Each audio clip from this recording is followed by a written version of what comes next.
Hello students, class 9th में हमारा जो चैप्टर चल रहा है वो है पृष्ठीय क्षेत्रफल और आयतन, जिसकी एक्सरसाइज 13.3 हम स्टार्ट कर चुके हैं। इस वीडियो में हम क्वेश्चन नंबर 8 को डिस्कस करने वाले हैं। किसी बस स्टॉप को पुराने गत्ते से बने 50 खोखले शंकुओं द्वारा सड़क से अलग किया हुआ है। प्रत्येक शंकु के आधार का व्यास 40 सेंटीमीटर है और ऊंचाई 1 मीटर है। ये मीटर में दे रखा है, ये सेंटीमीटर में दे रखा है, ये चीज ध्यान में रखना। यदि इन शंकुओं की बाहरी पृष्ठों को पेंट कराना है तो पेंट की दर ₹12 प्रति मीटर स्क्वायर है, तो इसे पेंट कराने में कितनी लागत आएगी। तो कुल कितने शंकु हैं? 50। तो उनमें से एक शंकु तो मैंने यहां बना दिया, ठीक हो गया। तो व्यास पहले तो हम देख लेते हैं कि व्यास कितना दे रखा है। ये दे रखा है आपका 40 सेंटीमीटर।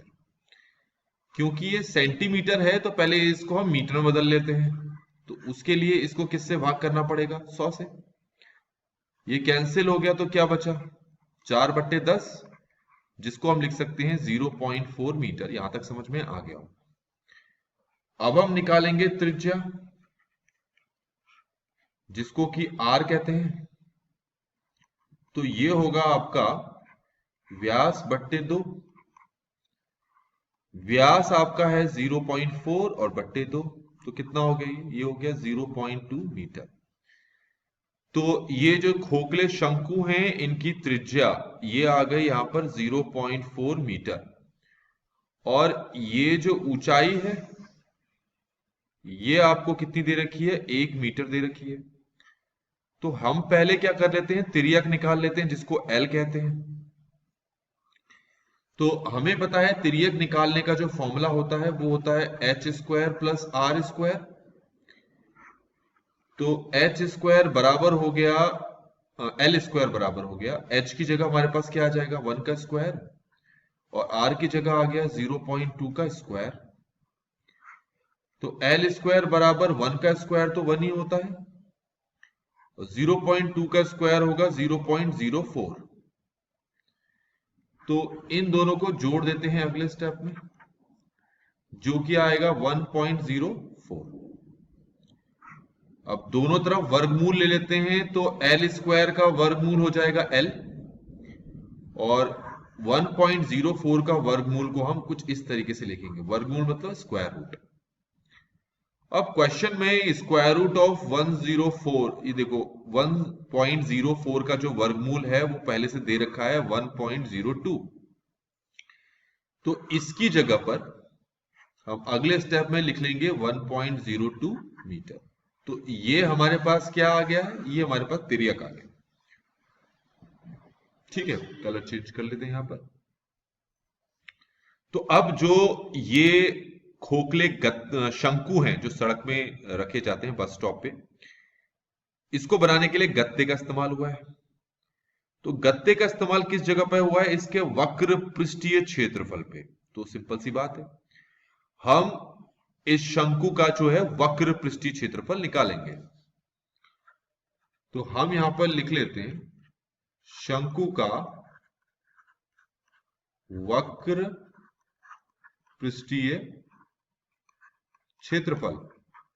क्या फॉर्मूला होगा उसका? पाई आर एल। पाई का मान तो हम लिख लेते हैं 22/7। त्रिज्या देखें कितनी दे रखी है? त्रिज्या 0.2 मीटर है, तो लिख लेते हैं त्रिज्या 0.2। और ये जो एल है इसकी जगह लिख लेते हैं 1.02। यहां तक समझ में आ गया होगा अब आपको? अच्छा, पाई का मान थोड़ा सा गड़बड़ हो गया यहां पर। पाई की जगह हमें 3.14 रखना था। ठीक है, कोई नहीं, अब रख लेते हैं। इसकी जगह हमें क्वेश्चन में कहा है 3.14 रखने के लिए, उसके बाद 0.2 है, फिर है 1.02। तो इन तीनों को अगर हम मल्टीप्लाई करें तो कितना आएगा हमारे पास? तो ये आ गया हमारे पास 0.64 मीटर में है, ये सेंटीमीटर में है हमारे पास, मीटर में, तो ये आ जाएगा मीटर स्क्वायर। ठीक है। अब जरा यहां देखें, 50 खोखले शंकु हैं आपके पास। ये तो हमने एक का निकाला ना, तो 50 खोखले शंकु का वक्र क्षेत्रफल निकालेंगे। तो 50 खोखले शंकु का वक्र पृष्ठीय क्षेत्रफल, ठीक है। एक का तो हमने 0.64 निकाला है, ठीक है। तो 50 का निकालने के लिए हमें 50 से मल्टीप्लाई करना पड़ेगा, गुणा करना पड़ेगा। तो ये लगभग आ जाएगा हमारे पास 32 मीटर स्क्वायर। यहां तक समझ में आ गया होगा आपको। तो 50 खोखले शंकु का क्षेत्रफल लगभग इतना आ जाएगा 32 मीटर स्क्वायर। अब क्वेश्चन में आते हैं कि उसके आगे क्या कहा है। अब ये जो 50 खोखले शंकु हैं, इस तरीके से, जैसे एक ये है, ठीक है, एक ये है, एक ये है, तो इस तरीके से कुल 50, इस तरह से 50 खोखले शंकु हैं और इनमें पुताई की गई है। इस जगह यहां पर पुताई कर गई, पेंट किया है, पेंट, ये इन जगह पर क्या किया है, पेंट किया है। तो पेंट करने का क्या हिसाब है, जरा वो देखिए। क्वेश्चन में क्या दे रखा है, इन्होंने कहा है कि 1 मीटर स्क्वायर का 12 रुपए है, ठीक हो गया। तो 1 मीटर स्क्वायर पेंट करने का खर्चा कितना है, 12 रुपए। तो हमारे पास 1 मीटर स्क्वायर नहीं आया, हमारे पास कितना आया है उसका, 32 मीटर स्क्वायर ना।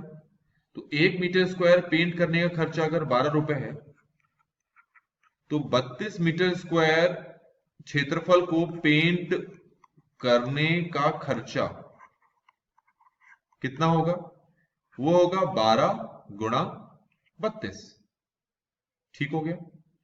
तो 12 को 32 से गुणा करेंगे तो लगभग ये 384 रुपए आ जाएगा। तो इस तरीके से बच्चों हमने इस क्वेश्चन को भी यहां पर कंप्लीटली सॉल्व कर लिया है। आई होप कि आपको ये सोल्यूशन समझ में आया होगा। Thanks for watching.